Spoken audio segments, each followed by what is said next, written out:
Hello everyone and a very warm welcome again for another session of Law Scope. Now I am Jogendra and I am going to be talking about a very important topic that has been going on throughout the country since the past 2-3 days, and that is the topic of sedition. Now, what is sedition? Why is it so controversial? What is the basic issue that has been coming up, that now finally Supreme Court has finally taken a view to consider this law and to actually consider whether this is in fact a valid constitutional law or not. Now, some people are of the view that sedition as it is shall be a very rigorous law in any country. But on the other hand, some countries are more liberal in their approach that sedition should be there, but this offense shall only be made punishable where there is some sort of violence attached to it. Now, in India, this law now came in the year 1870. From 1870 onwards, there have been multiple contentions and developments in this specific law. So, in this session today, we are going to be talking about the basic, all the way starting from the historical background and all the way till now. Okay, now first thing that I'm going to be talking about today is what exactly is sedition. Sedition is nothing but libel. Now, we're all aware of defamation. So, what exactly is sedition? Sedition is libel, however, libel against some state authority or the government. That is what is sedition. So, making or any sort of remarks, either by words spoken or by anything written down or by any sort of visual representation, could be in the form of a poster, a magazine, anything. All of these, however, must now, if I was to go to the bare meaning, must now be against the government. Now, please understand what is the basic problem is. The problem lies because we have something known as Article 19(1)(a). Article 19(1)(a) gives to all of us the freedom of speech and expression. Freedom of speech and expression gives us the right to express our views in whichever manner we like, and it also, within the ambit of freedom of speech and expression, there is a right of criticism, that you may also criticize. Now, another aspect that you should be aware of under Article 19(1)(a) of the Constitution, the fundamental right of freedom of press. Freedom of press also has evolved from Article 19(1)(a) itself. So, now the problem comes, we on one end have something called our freedom of speech and expression, and on the other end there is something known as sedition, which is now trying to restrict our right of freedom of speech and expression. But also there are certain other elements that we should know if we are talking about the Constitution. When we are talking about the Constitution, we have a fundamental right of freedom of speech and expression under Article 19(1)(a). And also, there is something known as Article 19 Clause 2, which implies restrictions on the right of certain, please remember these are reasonable restrictions on the basic right of freedom of speech and expression. So, anything that is in defamatory context, anything that is inciting violence, all of these are restrictions. So now there is the situation that sedition is also one of the reasonable restrictions itself. So let's understand and go through the whole concept of sedition, starting all the way from its inception point up till today's set of cases. So if I was to just start with the bare history, please remember Macaulay drafts IPC. Sir Macaulay now was the person who drafted our Indian Penal Code. He drafts our IPC in the year 1832. So the draft is created then, and there are obviously developments by the time it comes into force in 1860. Now please remember, जो draft था of IPC, उसके अंदर sedition की provisions थी. That is under section 113. Here There was a provision of sedition given there. However, for unknown reasons, the unaccounted reasons, this provision of section 113 from the draft was never picked up in the actual Indian Penal Code. So 1860 में जब आपका Indian penal code आता है तब sedition का कोई भी provision नहीं था. Now we have to understand at this time period there are a lot of freedom fighters, their voices were now rising, the crown is threatened. तो इसी time period पे naturally to mute or to give some excessive control to the government at that point of time, sedition was eventually added by Sir James Stephen in the year 1870 into the penal code. Right. And उस time पे अगर हम बात करते हैं sedition की जो punishment होती थी that was transportation for life beyond seas. So transportation की जो पनिशमेंट आगे जाके डिलीट होती है आईपीसी से इस टाइम पे this was the basic punishment that was there for your offence of sedition. That is it was such a critical offence at that point of time.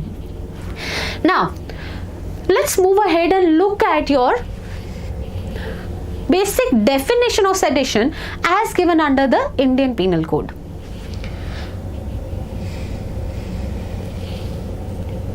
Right. Now sedition has been defined under section 124A of IPC. Here the clear wordings of the definition state whoever by words either spoken or written. So we are not only talking about written forms, we are also taking it to spoken formats, or by any signs of visible representation or otherwise. Could be. Now this is done so as to give an extensive elaboration to the concept of sedition. Brings or attempts to bring. Now please understand the punishment for actual causing as well as for attempt is clearly given under section 124A. So brings or attempts to bring into, please remember the words here, hatred, contempt, or excites or attempts to excite disaffection towards the government established by law. Hatred is where now people are going to look upon the government in a negative manner. Contempt in a manner that is you want to go against the government, you do not wish to stay under the rule of that government. And disaffection, now naturally disaffection was a little critical to explain, that is why one explanation was also added which I'll just get to. So excite disaffection towards the government established by law in India shall be punished with imprisonment for life, to which fine may be added, or with imprisonment which may extend to 3 years, to which fine may be added, or just with fine. So these are the various punishments given under 124A. So words, spoken, written, signs, visible representation, or anything else that brings hatred, contempt, or disaffection towards the government of India. Now let's go through the 3 explanations of this specific offense. Now there were 3 explanations that were added in this specific clause to give clarity to the concept of sedition. Explanation number 1 gives to us the expression disaffection includes disloyalty and the feeling of enmity. So disaffection, bare language would mean not feeling affectionate towards, so not having any good feeling towards. So what is this? Disaffection is opposite of affection. So here disaffection has been clearly stated would also include disloyalty, where you're not loyal towards the government, as well as feeling of enmity against the government. Second explanation clearly gave to us that commence expressing disapprobation.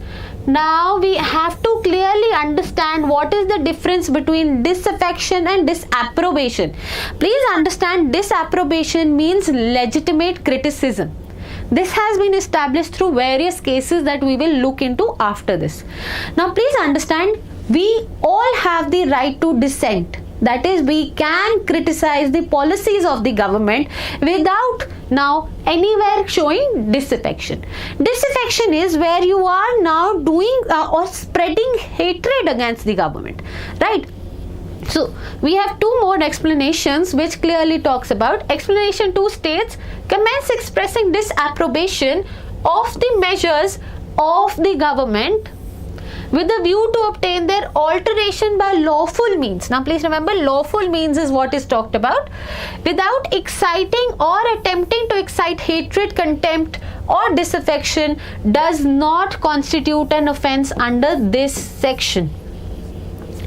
Explanation 3 states, commence expressing disapprobation of the administrative. Now please remember, administrative. Now we were talking clearly over here measures taken directly by the government, and explanation 3 talks about administrative other actions, right? So where any action has been taken in administrative capacity or any other action of the government, and over here you are showing disapprobation, criticizing these.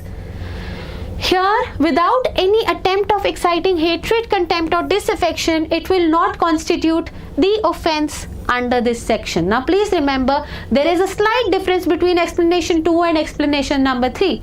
Explanation 2 talks about direct measures given by the government. On the other hand, explanation 3 is talking about administrative policies or any other actions other than what will be included in explanation number 2. Now, let's move a little bit ahead from here and understand clearly how the historical cases gave to us the difference between disaffection and disapprobation. Moving ahead.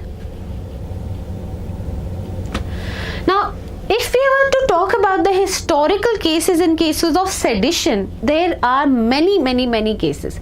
But we have these 4 landmark cases which we will talk about in this session today.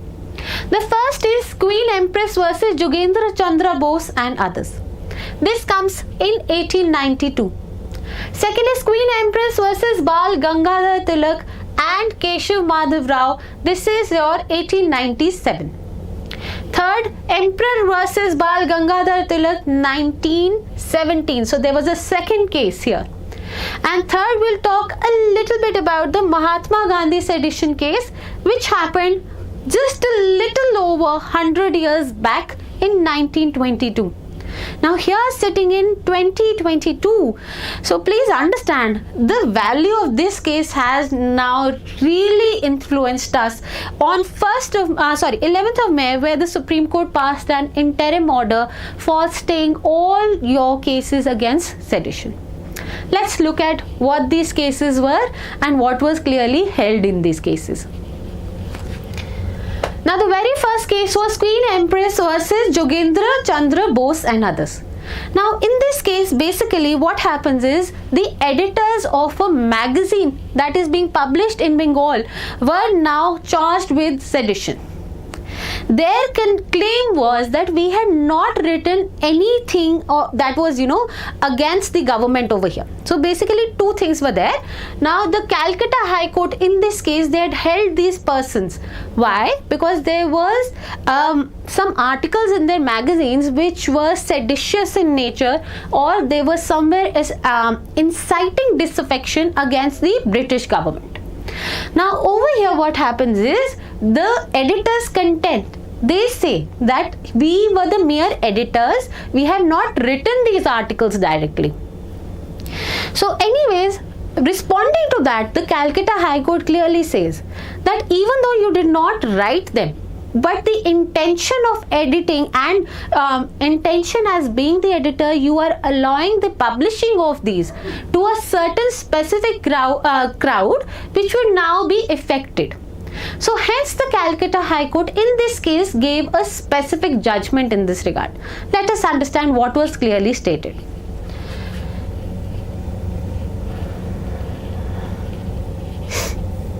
Okay, so the Calcutta High Court held that the publishers could not be absolved of legal liability simply because they had not written the seditious content.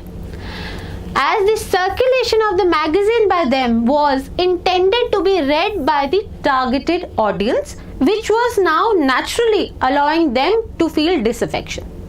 Further, in this case, a very critical point came forward. That is, the High Court also emphasized upon the distinction between disapprobation and disaffection. They said disapprobation would mean legitimate criticism, that is, correct, lawful criticism of any act of the government. And on the other end, they said disaffection, which refers to any feeling contrary to affection. Right? So, any negative feelings would come in over here. So, the court concluded that since only disaffection is penalized, the offense of sedition does not take people's rights away as specifically stated in this case. तो यहाँ पे बहुत important हमारे पास दो चीजें आती हैं, that is the clarity of the terms of disapprobation and disaffection. Now moving to the next case. Now this is Queen Empress versus Bal Gangadhar Tilak and Keshav Madhav Rao. Now over here, by a speech made by Tilak, what happens is two Britishers were killed. Now due to that speech, due to the influence of that speech, two British officers were now killed. So naturally there were charges upon him and Keshav Madhav Bal on the contestant of sedition. Let's quickly understand what was now held in this case and how the previous judgment became relevant for us over here.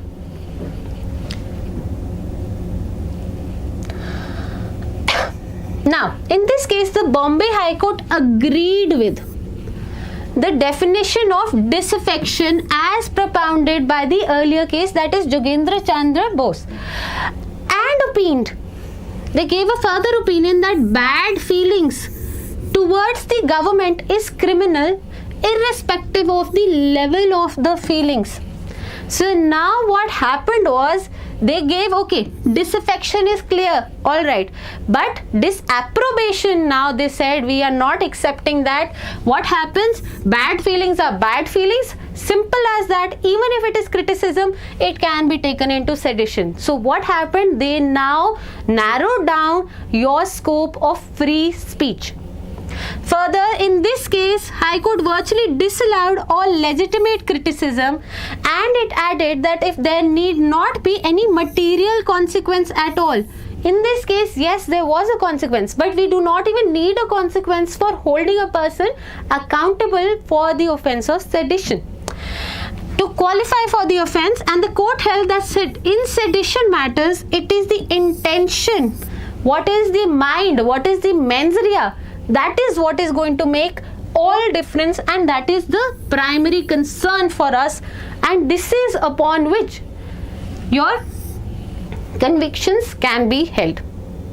Now some time later,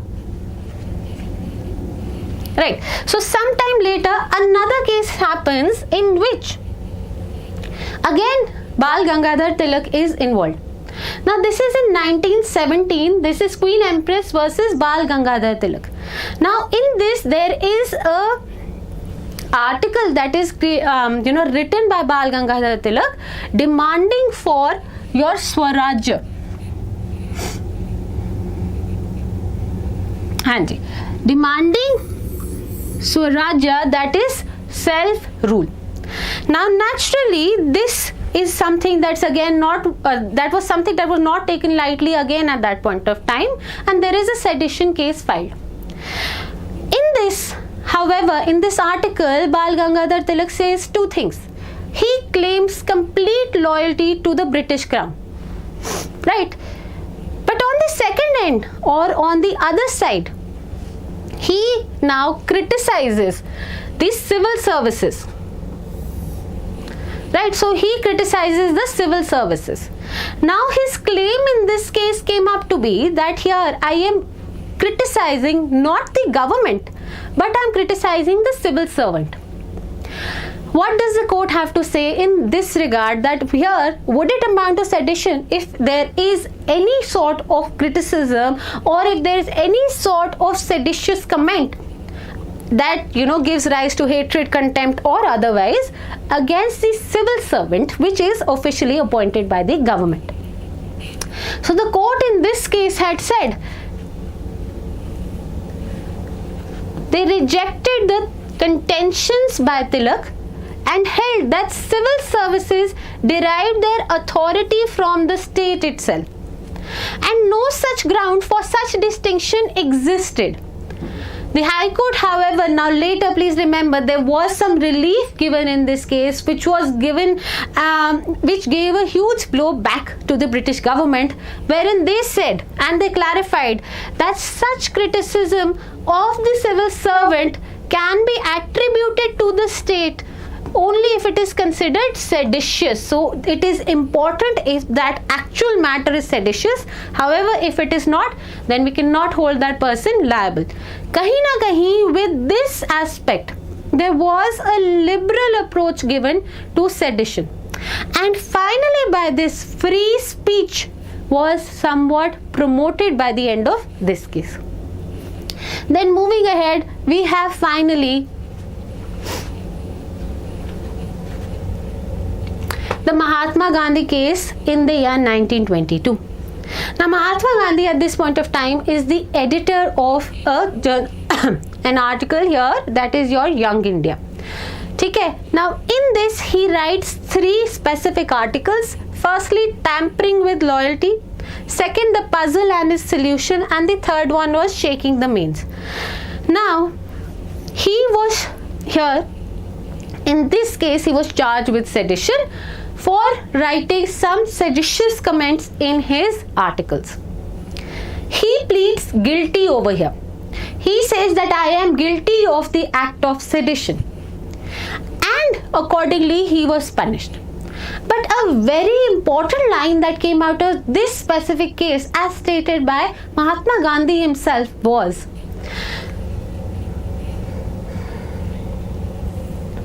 that affection towards the government cannot be manufactured or regulated by the law. That is, law cannot regulate or create affection towards the government. Further, if one has no affection for the person or the system, one should be free to give the fullest expression to his disaffection. That is, he must be allowed to give the fullest expression. He must be able to express freely his disaffection. Right? And so long as he does not contemplate, promote or incite violence. This now comes forward if we see post-independence. What is the scenario? This is one specific set of, one specific statement which has influenced the post-independence scenario of sedition law in India. Because sedition, that is criticism now over here of the government by words or any spoken or visible whatsoever, should not generally be punished until and unless they are inciting violence against the government of India. And subsequently, let's now move to what really happens after the independence. Okay, post-independence scenario, the first case that we are going to be talking about is Tara Singh Gopichand versus the state. This is 1951. Immediately after the constitution comes into force, this is the very first case that is now challenging the sedition law. Now over here in this case, the Punjab High Court, they declare sedition law, that is section 124A of IPC, as unconstitutional and invalid because it contravenes or it goes against the values laid down under Article 19(1)(a). Right? So Article 19(1)(a), that is freedom of speech and expression, was being violated by sedition, and over here basically Punjab High Court declared this specific section as invalid.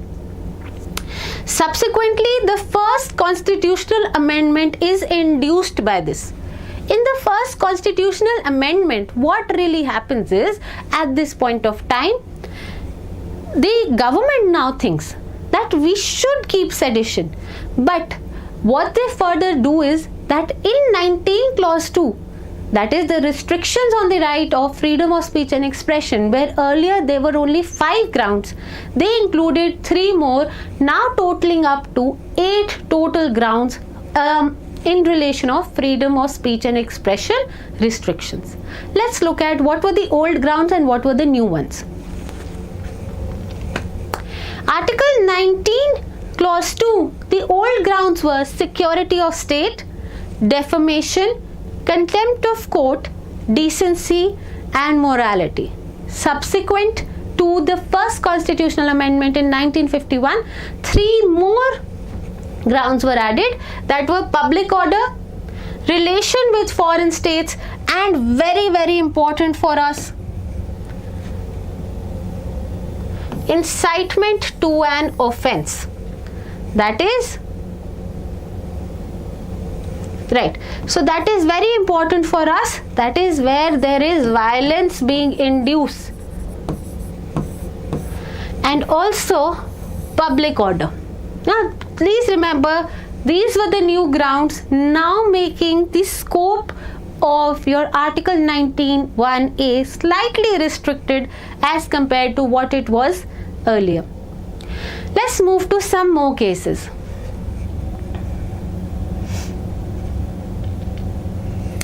Right.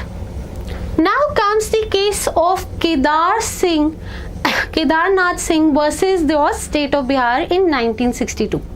This is a landmark judgment followed till date in India, which defined the clear scope of section 124A of IPC.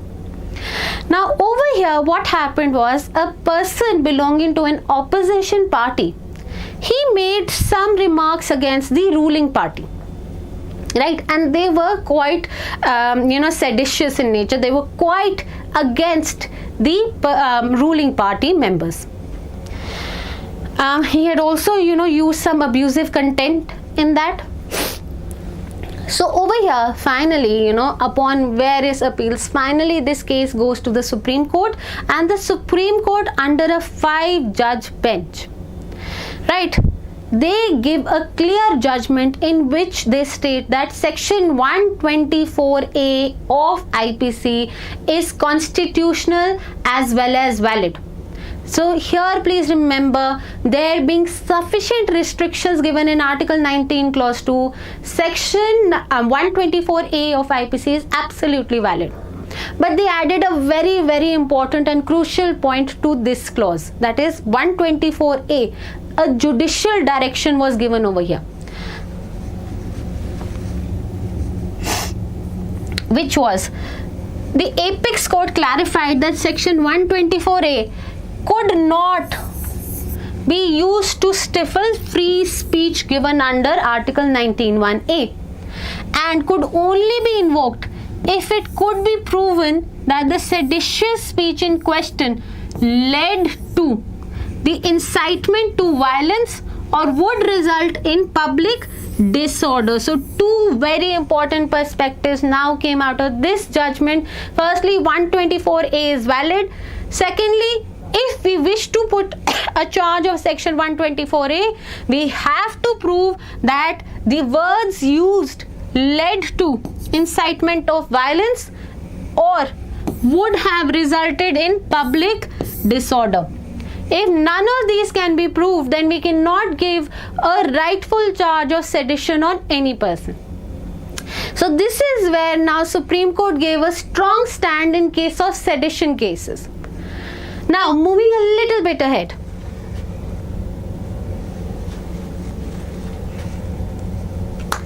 Now multiple cases were seen after this judgment now. If we were to talk about the very first one, that is Balwant Singh and others versus State of Panjab 1995. Now at this point of time, the accused was claiming or asking for a separate Sikh state. right? And he was in this stating many hatred based comments in his speech. अब इसके अंदर क्या होता है, you have to understand, though the speech is absolutely inciting hatred, or it could have incited contempt also, but even though he was stating some comments which were now regarded as seditious, however, he could not be charged for the same because his words or his speech did not incite violence. Second, we have Arup Bayoun versus State of Assam. This is a case of 2011. इसके अंदर your first constitutional amendment of USA was referred to, in which the imminent lawless action question was put forward.